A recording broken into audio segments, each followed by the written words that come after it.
more insight into Argentina's financial crisis and the impact of these austerity measures, let's bring in Inaki Martinez Soria. He's an economic strategist and advisor. Inaki, great to have you back on the show. Thanks for joining us tonight.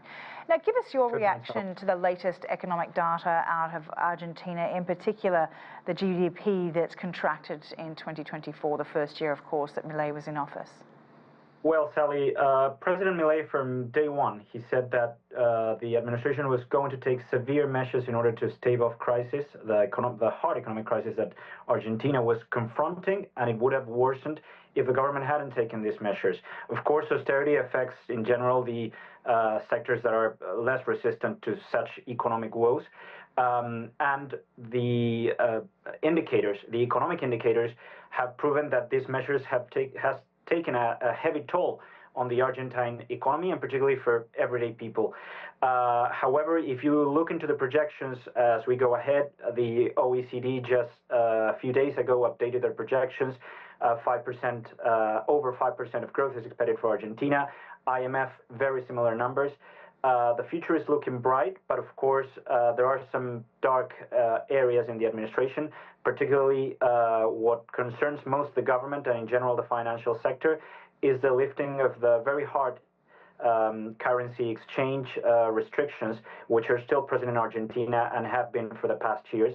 And the government will have a significant challenge in lifting those restrictions without enticing a run on peso, which would affect the economic program and spiral inflation again after they have significantly managed to hold it under control over the past year, dropping from a staggering 25% in December 2023 to a 2.4% rate just February this year. So Milei is hoping the IMF will bail Argentina out. Can you talk about the role of the International Monetary Fund? You know, how Argentina will use it to address the financial crisis, and what are the key points of the New Deal being debated in Congress? Well, to look a little bit into history, Argentina has had a complicated relationship with the IMF across the years. Around 2005-2006, President Nestor Kirchner decided to pay off entirely the debt. Taking debt which was actually in even worse conditions, but from allied countries. The political ploy at the time was that in this way the IMF wouldn't be able to condition Argentina's macroeconomic policies, but the factual financial expenditure also increased. Under President Macri in 2017-2018, amid a financial crisis and a run on peso, they decided to get back to the IMF, what at the time continues to be the largest loan in the history of the organization. In 2022, President Alberto Fernandez renegotiated the deal, which was basically pushing back the payments.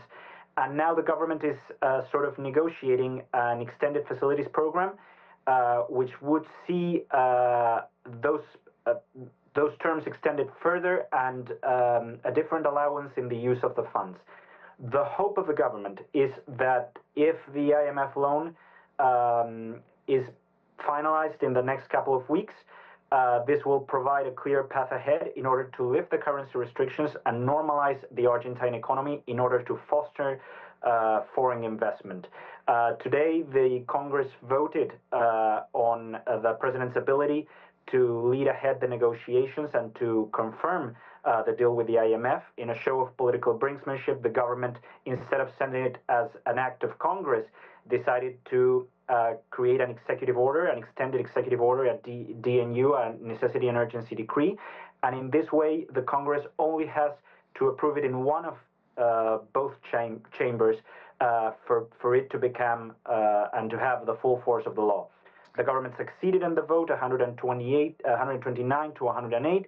And so this is a great sign for the government, and it is expected that the negotiations would be finalized soon. Just briefly, if you could, it sounds like you have a fairly positive outlook in terms of what's coming in the future. Can you just describe for us what particularly retirees and working class citizens in Argentina have had to endure, and how things are going to change on a practical, everyday level? Yes, of course, Sally. I mean, pensioners have historically been financially mistreated in Argentina. They currently are having a very hard time, and they've had a very hard time for a very long run. Every government has issues with this matter. The Argentine pension system is in crisis, differently from countries like Japan or some places around in Europe, that the crisis is of a demographic root. Argentina doesn't have the problem. The fact is that political mismanagement, particularly from populist governments in the left-wing spectrum of the Peronist Party, have enrolled significant swaths of the population who haven't ever contributed to their pensions into the system, thus making it financially unsustainable. Also, they've used the funds of the FGS, which is the Sustainability Guarantee Fund, which is basically a state public investment fund funded with the money from the pensions, in order to guarantee the future sustainability of the pension system. They have used those funds to buy public debt and finance a reckless expenditure. On the other, this, of course, is not the fault of the pensioners, who naturally they do not have any say in the management of the finances of their pensions. However, the system is at risk of collapsing, has been at risk of collapsing for very long, and now the government, in the whole array of austerity measures that it has been taken, of course, the whole of Argentina has struggled during this correction phase or this correction program. Naturally, the most affected sector, of course, are the ones with the less ability to react to these measures, which is the working class and pensioners. But what you can see now is that the historically the ones responsible for all this chaos, which is the populists, are now using this as a political ploy to try to destabilize the government. And the government has succeeded through political brinksmanship and the tacit support of the population to sort of handle this and try to bring a resolution.